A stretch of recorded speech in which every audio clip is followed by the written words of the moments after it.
क्या होगा जब एक दिन अचानक से पूरी ही दुनिया अंधेरे में डूब गई, यानी कि ग्लोबल ब्लैकआउट। अब कोई सरकार नहीं बची, कोई नियम कानून नहीं बचे और लोग सिर्फ जीवित रहने के लिए एक दूसरे को मारने पर मजबूर हैं। अब एक फैमिली जो कि इस बर्बाद होती दुनिया के बीच किसी तरह से सरवाइव करने की कोशिश कर रही है, क्या वे बच भी पाएंगे? सब कुछ चलिए शुरू से जानते हैं हमारी आज की नई पोस्ट एपोकलिप्टिक सर्वाइवल मूवी में। अब कहानी की शुरुआत एक वर्चुअल रियलिटी गेमिंग सेंटर से होती है, जहां की अभी सैकड़ों की संख्या में गेमर्स इस नई टेक्नोलॉजी का इस्तेमाल कर एंजॉय कर रहे थे।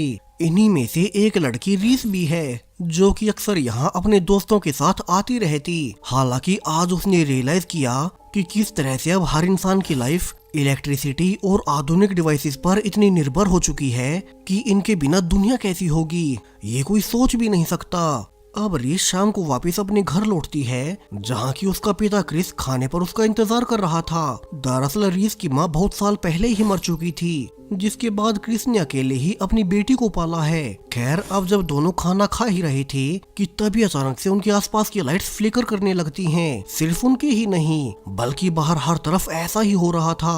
और इसके बाद तो अब अचानक से एक झटका लगने से हर ओर वे सारे डिवाइसेस बंद पड़ जाते हैं जो कि बिजली से चल रहे थे और हर तरफ ब्लैकआउट हो गया। हालांकि अब शुरू में क्रिस और बाकी सबको भी लगा कि ये कोई नॉर्मल घटना होगी और जल्द ही इंजीनियर्स इस ब्लैकआउट को ठीक कर लेंगे। लेकिन तभी रीस ने रियलाइज किया कि अब तो उनके सेल फोन्स में सिग्नल्स भी नहीं आ रहे, यानी कि ना सिर्फ इलेक्ट्रिसिटी बल्कि इस अचानक से हुए ब्लैकआउट की वजह से अब बाकी के भी सारे डिवाइसेस ठप पड़ चुके हैं। सो अब ना तो कोई किसी से संपर्क कर सकता है और ना ही कोई मदद मंगा सकता है। हालांकि क्रिस को अब भी ये सब नॉर्मल ही लग रहा था और उसने अपनी बेटी से कहा कि अच्छा हुआ, अब कम से कम कुछ घंटों तक तो लोग बिना डिजिटल डिवाइसेस के चैन से बैठेंगे। हालांकि रिस अब भी आईपैड चलाने लगी, सो दोनों मिलकर अपने पुराने फोटोज और वीडियोस देखने लगती हैं जब रिस की माँ जीवित थी, और दोनों सोफे पर ही सो गए। लेकिन अब बीच रात को रीस की नींद एक अजीब सी आवाज से खुली, जो कि उनके घर के पीछे वाले वेयरहाउस से आ रही थी। सो अब वो अकेले ही जाकर देखने लगती है कि ये आवाज तो इस वेयरहाउस में रखे एक पुराने रेडियो से आ रही थी। दरअसल ये पूरा ही वेयरहाउस कभी एक लैब हुआ करता था, जहाँ की रीस का दादा फ्रैंक रेडियो और साउंड वेव्स पर एक्सपेरिमेंट किया करता। लेकिन फिर वे कुछ साल पहले अकेले में जीवन बिताने जंगल में चले गए और अब वे वहीं रहते हैं। लेकिन उनका कुछ सामान अब तक यहाँ पड़ा है। अब रीस ने नोटिस किया कि ये रेडियो की आवाज तो उसके दादा फ्रैंक की वजह से आ रही थी, जो कि अब आम सेलफोन्स के बंद पड़ने से जंगल वाले अपने घर से ही अपने रेडियोस के जरिए उनसे कांटेक्ट करने की कोशिश कर रहे थे। और अब फाइनली उनसे संपर्क करने पर फ्रैंक ने रिवील किया कि उसकी रिसर्च के हिसाब से ये आज रात वाला ब्लैकआउट कोई आम घटना नहीं हो सकती। उसने पता लगाया है कि ये सिर्फ उनके देश में नहीं बल्कि पूरी दुनिया में एक साथ हुआ है, यानी कि ये किसी प्रकार का इलेक्ट्रोमैग्नेट पल्स अटैक है और अब कभी भी बिजली या फिर आधुनिक डिवाइसेस चल नहीं पाएंगे। सो जल्द ही पूरी दुनिया बदलने वाली है। सो फ्रैंक ने सुझाव दिया कि रीस और उसका पिता क्रिस जल्दी से सुबह होते ही अपना सारा काम का सामान और जितना हो सके उतना राशन पानी इकट्ठा कर उसके यहाँ जंगल वाले घर में आ जाएं, क्योंकि जल्दी शहर के हालात बिगड़ने वाले हैं। जिस दुनिया को हम जानते थे वो आज के बाद से पूरी तरह से बदल चुकी है। सो जंगल में वे अपने घर के पास ही खेती कर और जानवरों का शिकार कर लंबे समय तक सरवाइव कर सकते हैं। यहाँ से फ्रैंक ने रीस को एक पेपर मैप और एक रेडियो फोन के बारे में बताया, जिनका की इस्तेमाल कर वे दोनों उसके पास पहुँच सकते हैं। हालांकि अब ये सुनते ही रीस डर गई। वो सुबह होने पर अपने पिता को उठाकर उन्हें सब बताती है, जो कुछ भी उसे उसके दादा फ्रैंक से पता चला था। लेकिन अब उठकर क्रिस ने कहा कि उसे डरने की कोई जरूरत नहीं, उन्हें तो ये शहर छोड़कर भी जाने की जरूरत नहीं है, क्योंकि उसके पिता फ्रैंक सालों से ही अपने रिसर्च में लगे रहते हैं और अब तो पिछले कई सालों से उन्होंने जंगल में रहने के लिए इस घर तक को छोड़ दिया। सो उन्हें उनकी बातों का भरोसा नहीं था, जिसके बाद रीस दोबारा से उनके फ्रैंक से बात करवाती है और फ्रैंक क्रिस को समझाने लगा कि वो इस पूरी घटना को लाइटली ना ले। अगर उसे अपनी बेटी की चिंता है तो उन्हें अभी ही शहर से निकलना होगा। शहर की गलियां अब लूटपाट और क्यों से भरने वाली हैं, क्योंकि जब भी सामाजिक ढांचा टूटता है तो कोई नियम कानून नहीं बचते। और सबसे ज्यादा खतरनाक लोगों की भीड़ ही होती है। जहां फ्रैंक के अनुसार आने वाले 2 ही दिनों में खाने पीने की सप्लाईज बंद पड़ जाएंगी और लोग सड़कों पर आ जाएंगे। सो क्रिस को रीस के साथ उससे पहले ही शहर से निकलना होगा। अब ये सब सुनने के बाद तो क्रिस को भी लगा कि उसे रिस्क नहीं लेना चाहिए और वो जल्दी से रीस के साथ मिलकर अपने घर से सारी काम की चीजें अपनी गाड़ी में लोड करने लगता है। जबकि बाहर भी अब तक किसी को कुछ समझ नहीं आ रहा था कि अचानक से ये ब्लैकआउट कैसे हो गया। लोग इन सब का पुलिस से जवाब चाहते थे, लेकिन पुलिस को तो खुद कुछ नहीं पता, तो वे लोगों को क्या जवाब दें। वहीं क्रिस और रीस अब तक अपनी गाड़ी लेकर शहर से बाहर निकलने लगे। रास्ते में वे एक स्टोर के पास रुककर अपने काम की बाकी चीजें और राशन पानी लेने लगते हैं, जैसा कि उन्हें रेडियो पर फ्रैंक ने कहा था। लेकिन अब यहाँ तो स्टोर के अंदर बहुत सारे लोगों की भीड़ सप्लाईज को लेकर ही लड़ रही थी। सिर्फ खाने और पाने की चीजें तक एक ही दिन में खाली हो गई, क्योंकि लोग इन सबको इकट्ठा उठा कर ले जा रहे थे। और क्रिस समझ गया कि उसका पिता सच ही कह रहा था। दोनों अब और ज्यादा जल्दी से शहर से बाहर निकलने लगते हैं, लेकिन अब रास्ते में उन्हें शहर से बाहर निकलने वाले सारे ही ब्रिजेस गाड़ियों से भरे हुए मिलते हैं, क्योंकि हर कोई अपनी सुरक्षा और सर्वाइवल के लिए इधर उधर भाग रहा है। तभी अब और आगे जाने पर उनकी गाड़ी एक ट्रैफिक जाम में फंस गई, जहां से उन्होंने बाहर देखा कि यहाँ तो बीच ब्रिज पर एक बस और गाड़ी का आपस में एक्सीडेंट होने से अब पूरा रोड ही ब्लॉक हो चुका है और अगर ऐसा ही रहा तो कोई कहीं नहीं जा सकेगा। वहीं रीस तो ये देखकर और डर गई कि इस एक्सीडेंट में बहुत से लोग घायल हो चुके थे, लेकिन बावजूद इसके कोई भी उनकी मदद नहीं कर रहा।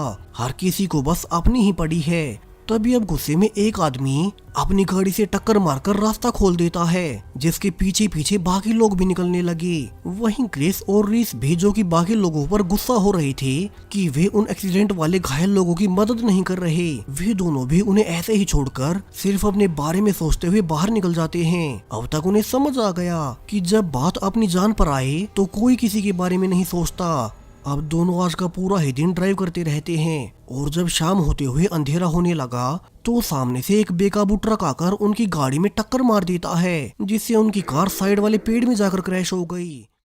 और अब पूरी ही रात गाड़ी में बेहोश रहने के बाद रीस की सीधी सुबह आंखें खुलती हैं। उसने नोटिस किया कि लकीली उसे कोई ज्यादा चोट नहीं आई, लेकिन उसके पिता क्रिस को स्पाइन एरिया में बहुत ज्यादा इंजरी हुई थी। वे बहुत घायल थे, लेकिन बावजूद इसके अब दोनों ही पैदल चलते हुए आगे बढ़ने लगते हैं ताकि वे जल्द से जल्द फ्रैंक के जंगल वाले घर में पहुंचकर क्रिस के घावों का इलाज कर सकें। दोनों यहाँ मेन रोड छोड़कर जंगल के बीच से आगे बढ़ रहे थे, क्योंकि उनके पास बहुत सी सप्लाईज हैं और मेन रोड पर बाकी लोग उनसे उनका सामान छीन सकते हैं। तो वहीं दूसरी ओर अब तक फ्रैंक को भी चिंता होने लगी, क्योंकि आज दूसरा दिन भी खत्म हो चला है और अब तक तो क्रिस और रीस को यहाँ पहुँच जाना चाहिए था, जिससे फ्रैंक समझ गया कि उनके साथ कुछ तो हुआ है।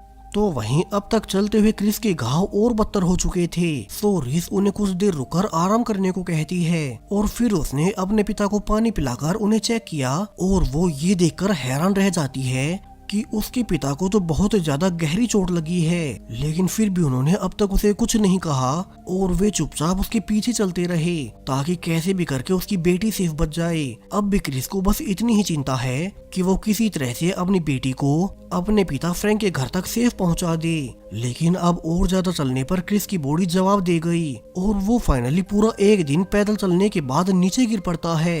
रीस भी ये देखकर रोने लगती है और वो जल्दी से मदद के लिए चिल्लाते हुए आगे भागने लगी कि उसे आसपास कोई मिल ही जाए और उसके पिता को बचा ले।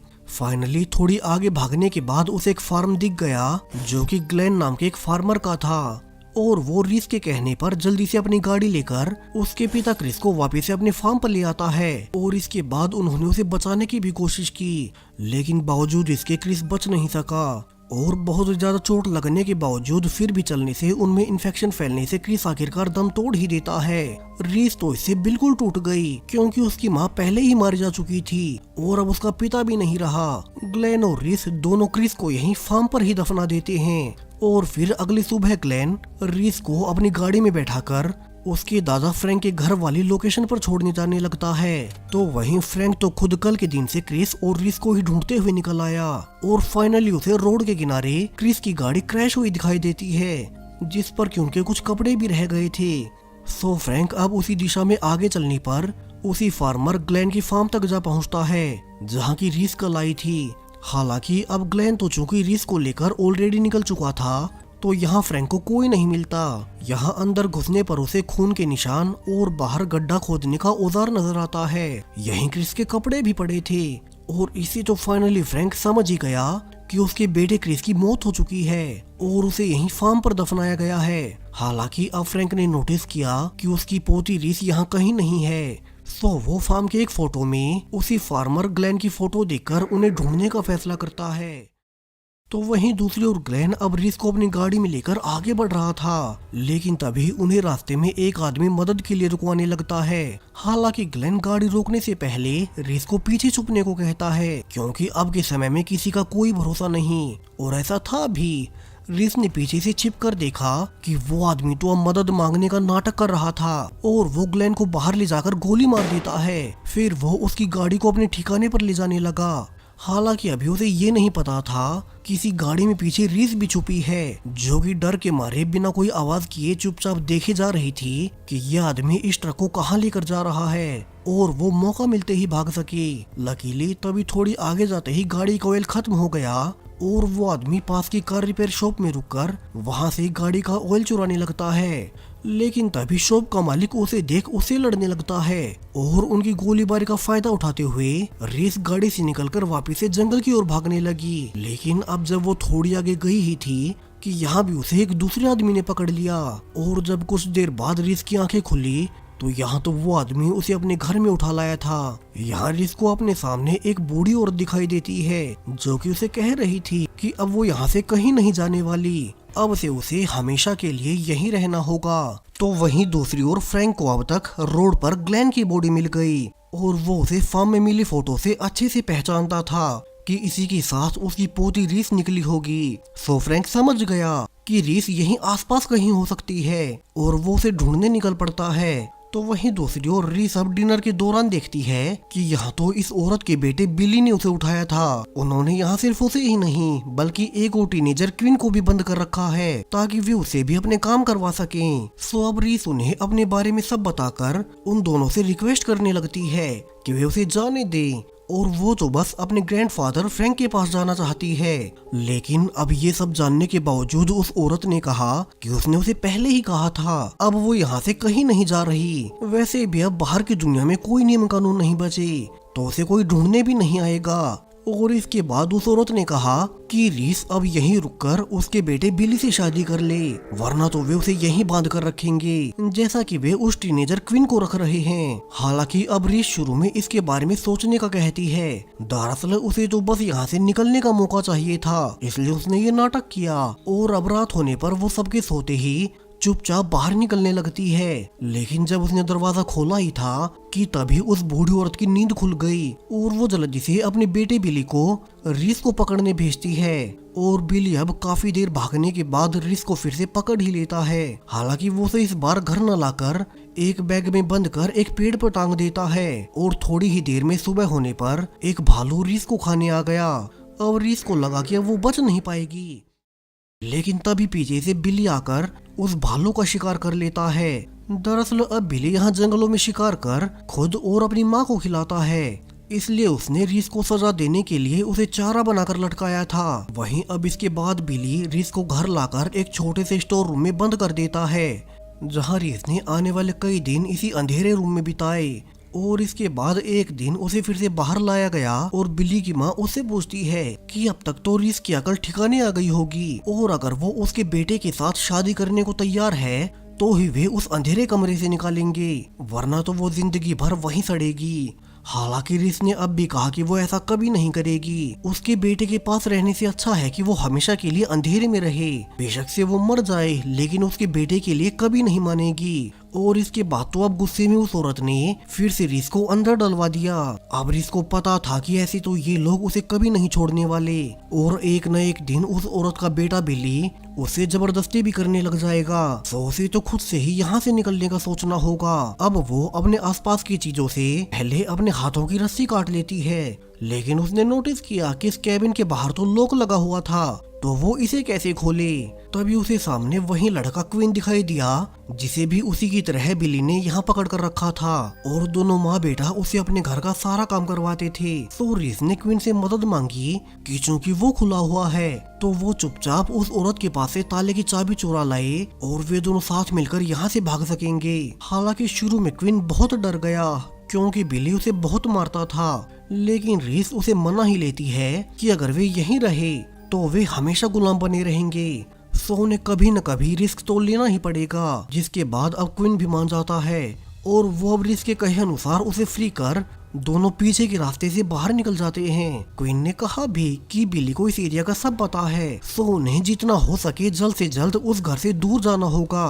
तो वहीं अब सुबह होने तक बिली भी समझ गया कि क्वीन और रीस दोनों यहाँ से भाग चुके हैं और वो जल्दी से उन्हीं के पीछे जाने लगता है। वहीं बिली चूंकि पिछले कई हफ्तों से यहीं शिकार कर रहा था, तो उसे जंगल में निशानों का पीछा करना और बहुत तेजी से मूव करना बहुत अच्छे से आता है, जबकि उसके उलट क्वीन और रीस अब तक भागते हुए थक चुके थे।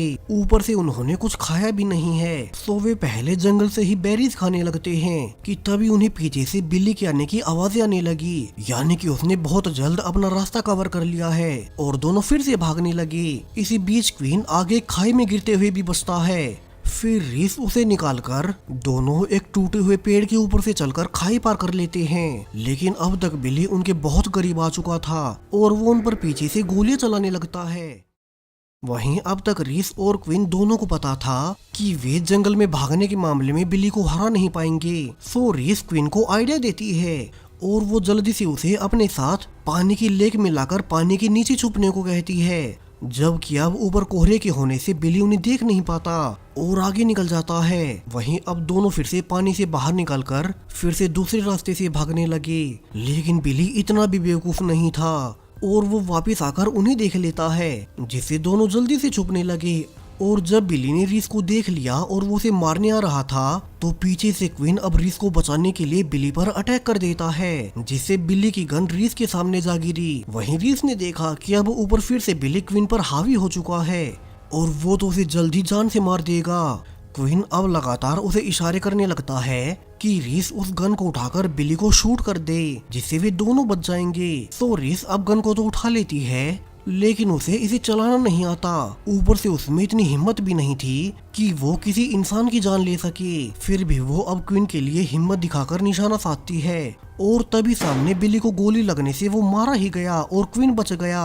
अब रीस ने पीछे देखा क्योंकि ये गोली उसने नहीं चलाई, बल्कि ये फायर उसके पीछे खड़े उसके दादा फ्रैंक ने किया था, जो कि पिछले कई हफ्तों से उसे ही ढूंढते हुए फिर रहा है और आज वो उसे फाइनली मिल ही गई। रीस अब जल्दी से भागकर उन्हें गले लगा लेती है, क्योंकि वो इतने हफ्तों से इतनी मुश्किलों को झेलने के बाद उन्हें फिर से देखने की उम्मीद तक हो चुकी थी। जिसके बाद अब इस घटना को कई महीने बीत जाते हैं। फ्रैंक रीस और क्वीन दोनों को सही सलामत अपने घर में ले आया और तभी से तीनों एक साथ मिलकर यहीं रहते हैं, जबकि बाहर की दुनिया अब तक पूरी तरह से बर्बाद हो चुकी थी, क्योंकि उस ब्लैकआउट के बाद से कभी पावर वापस आई ही नहीं। लेकिन फ्रैंक ने यहाँ सब इंतजाम कर रखे थे। यहाँ तीनों साथ में खेती करके अपना खाना उगा लेते हैं। वहीं ये घर जंगल में इतने अंदर होने से कोई बाहर का आदमी यहाँ आ भी नहीं सकता। रीस जिसने इतनी मुश्किलें सही, रास्ते में उसने अपने पिता सहित कितने लोगों को मरते देखा। बिली और उसकी माँ ने तो उसे बंधक तक बना लिया था। वो अब फाइनली अपनी मंजिल तक पहुंच ही गई,